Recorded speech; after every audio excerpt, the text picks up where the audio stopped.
I'm friends with both of them, but in this case I have to agree with Bargus and Walter de Soto was wrong on all of this from the very beginning because he was in favor of the introduction of the euro.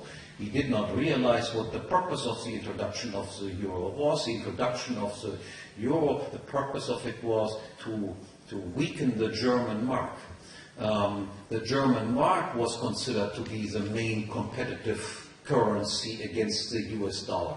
The US dollar, if you want to inflate the US dollar, it will fall against strong currencies. The strongest currency in Europe was the German mark. Not because of any German virtues, it was just the fact that within 2 generations there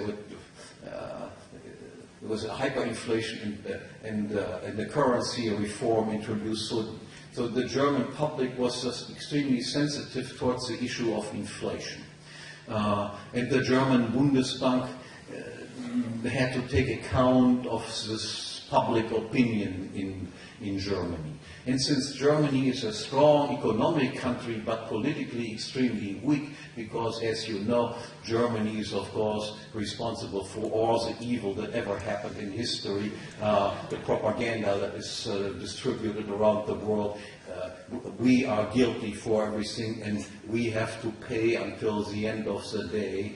And the Americans will see to it that the Germans will be always weakened. So they forced the Germans, so to speak, first into the European Union and then into accepting the idea of the euro, because the euro would be a less strong currency than the German mark was.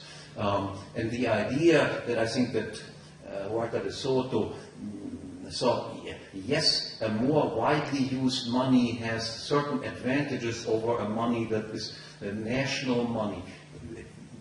The money that had the most wide circulation was the gold standard, was an international money. Yes, an international money is good as long as international money is a commodity money. If you have, however, national paper monies, then competition between national paper monies is preferable, because the worst of all possible situations would be if we would have one world paper currency issued by a one world central bank, and that by definition, a one world paper currency cannot fall in the currency market against any other currency, because there is no any other currency. And because of that, there is then no stopping point anymore whatsoever for the inflationary desire that governments have.